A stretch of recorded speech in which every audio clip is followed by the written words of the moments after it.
Sharda murder mystery, जिसके प्यार के लिए श्रद्धा वालकर ने अपने बाबुल का घर छोड़ा। बिना शादी किए आफताब के साथ लिव इन रिलेशनशिप में रहने का फैसला लिया।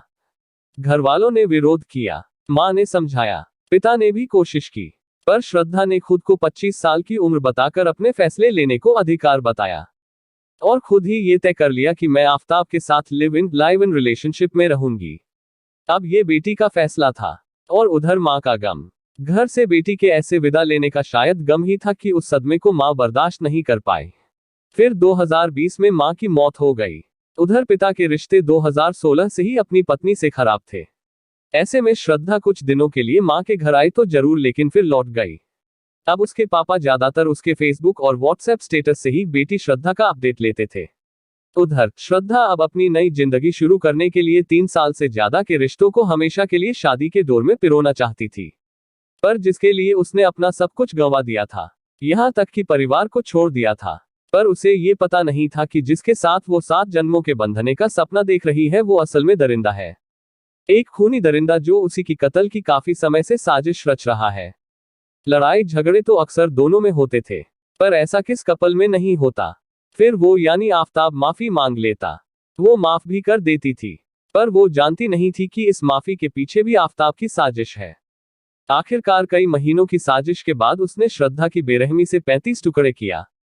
श्रद्धा वालकर की हत्या अचानक आवेश में आकर हुई, या फिर कई महीनों की साजिश के बाद श्रद्धा का मर्डर हुआ? ये वो सवाल है जिसकी तलाश तो दिल्ली पुलिस भी कर रही है। श्रद्धा मर्डर केस की अगर बारीकियों को समझे तो यही लगता है कि कई महीनों की साजिश रचने के बाद इसे अंजाम दिया गया। इसके पीछे कई वजहें हैं, क्योंकि दिल्ली में आने के 10 दिन बाद ही आफताब ने श्रद्धा की हत्या कर दी थी। इसके बाद उसके 35 टुकड़े किए थे। ऐसे में सवाल है कि आखिर दिल्ली आने के बाद ही आफताब ने क्यों कत्ल किए? इससे पहले वो पहाड़ी वादियों में घूमने गया था, क्या वहां भी कत्ल की साजिश रच रहा है?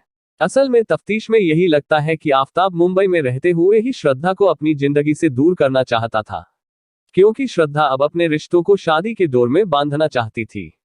जबकि आफताब जिस डेटिंग ऐप बम्बल से श्रद्धा से मिला था, उसी ऐप से उसे और भी लड़की मिल गई थी। अब वो नए रिश्ते में बंधना चाहता था। इधर पुराना रिश्ता पीछा नहीं छोड़ रहा था, चूंकि मुंबई में उसका और श्रद्धा दोनों का परिवार जानता था। वो ये भी जानता था कि श्रद्धा के परिवार में ज्यादा ध्यान रखने वाली मां अब जिंदा नहीं है, पिता से उसका ज्यादा नाता नहीं है। ऐसे में अगर अचानक श्रद्धा कहीं गायब भी हो जाए तो ज्यादा कोई पूछने वाला नहीं है। ऐसे में पुलिस इस एंगल की भी जांच कर रही है कि जब मई से पहले आफताब हिमाचल में घूमने गया था तब भी कहीं वो उसे मारना तो नहीं चाहता था, क्योंकि हिमाचल के कई ऐसे हिल स्टेशन हैं जहां से किसी को गहरी खाई में धक्का में देकर मारा जा चुका है। लेकिन शायद इस खतरनाक मंसूबे को अंजाम देने में आफताब कामयाब नहीं हो सका, इसलिए उसे दिल्ली आना पड़ा। यहां आने के बाद वो दिल्ली के कई होटलों में रहा, शायद यहां भी उसे मौका नहीं मिल पाया। इसके बाद उसने दिल्ली के उस एरिया में कमरे की तलाश की जहां से कुछ दूरी पर जंगल वाला एरिया हो, जहां हत्या के बाद वो उसके शव को ठिकाने लगा सके और किसी को भनक भी नहीं लगे।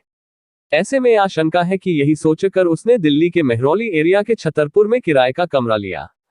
कमरा लेने के बाद कुछ दिनों सेटल हुआ, फिर तुरंत मौका मिलते ही लड़ाई झगड़े के दौरान ही आफताब ने श्रद्धा की गला घोंटकर हत्या कर दी। अब श्रद्धा का मर्डर तो कर दिया, लेकिन उसकी लाश को जंगल में दफनाना बड़ी चुनौती थी। वो लाश को उठाकर नहीं ले जा सकता था। इसके बाद उसने तमाम तरीके तलाशे, गूगल पर सर्च किया, कैसे लाश के कई टुकड़े आसानी से किए जाए। लाश को जब काटेंगे तो खून निकलेगा, इसलिए गूगल पर यह भी सर्च किया कि कैसे खून को साफ किया जाए। फिर उसने उस केमिकल का भी पता लगाया जिससे खून साफ भी हो जाए और कोई सबूत भी ना मिले। वो केमिकल था सल्फा हाइपोक्लोरिक एसिड। इसके इस्तेमाल से खून ऐसे साफ हो जाता है कि फॉरेंसिक जांच के दौरान कोई सैंपल नहीं मिलता है। मर्डर के बाद उसने श्रद्धा के खून से सने और अपने कपड़े दोनों के उतार लिए थे। इसके बाद उसे आने वाले दिनों में MCD के कचड़े वाली वैन में डाल दिया था, ताकि किसी को कोई सबूत नहीं मिले।